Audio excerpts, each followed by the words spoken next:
My name is Dr. Willie Wilson. I'm from a little place called Gilbert, Louisiana. We were sharecropper. We picked cotton, we chopped cotton. And we had pulled corn, we baled hay and things of that nature. And we came to Chicago by running away from home at age 13 because we wanted to get out of slavery. We want to go back and get our parents out and things of that nature as well.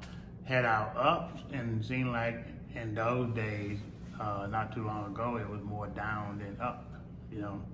And so today I'm in Chicago, you know, and we'll work for ours and job. We never did even think about giving up. We never did even think about suicide. We never did think about those things. But a lot of times it got a little bit depressed, you know, but it didn't get to depressed that I didn't want to make it no more.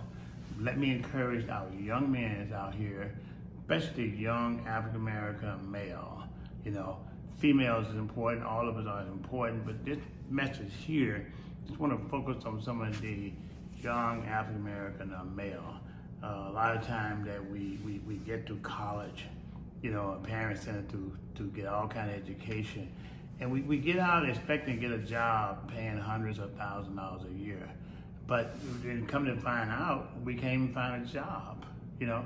Well, we went to college, the parents spent on it, you might have worked a part-time job or something of that nature, and all of a sudden you got $100,000 of tuition that you got to pay back to college, and yet you can't find a job. That's very discouraging, you know. But I want to let you know that, look, don't focus so much on, I want to make hundreds of thousands of dollars a year. Focus on getting a good, decent job. If you can't get a good, decent job, work what you find. And then you can work your way through it and work your way up, you know. I made 20 cents per hour down in Louisiana, 20 cents per hour, ran me home at 13, all right? Today, I have a company. We got 4 distribution centers in the United States. One in Chicago, one in New York, one in LA, one in Atlanta. Also, we have a sourcing office, employees as well in Shanghai and Beijing, China. We ship product to Israel. We ship product to Egypt, Australia, the international company. So from 20 cents per hour, today we do a little bit shy of $60 million a year in sales. And guess what? I am spiritual, free, and I am mentally here in the United States. We are debt-free, period. No bill owed to anybody, right? We work hard to get that. But the key of it that we didn't give up. And the other key is that somebody will offer me a job and they say, I wouldn't even ask what does it pay. You know, I just wanted to work. I knew it paid something. Look, we got Chicago and we ended up with $2 per hour working at McDonald's restaurant. And then I left for McDonald's restaurant, became the owners of the restaurant. But I started in with $2 per hour at the restaurant McDonald's. Worked my way up to $27,000, $30,000, $40,000, $50,000 a year. And then worked my way from that, owning in McDonald's. And $4, $5, or $6 million bucks a year with the store that I own. Left that, started a medical supply company. Does a little bit, as I stated a few minutes ago, $60 million a year, you know. And we're debt free, and so we help other people, young people, the senior citizen, and look at it this way too. There are senior citizens who wanted to take a good living, wanted to have a retirement, but a lot of senior citizens today wanted the same thing you and I wanted. Somehow, maybe they got on the wrong track, or they just couldn't make it, they got discouraged. I help a lot of senior citizens today, and a lot of them live about $3 a week for food.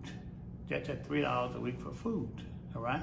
And they're old, they don't have nobody to take care of them, and then maybe they miss out in life, but the Lord still got them here, you know? So there is always hope for you too, you know?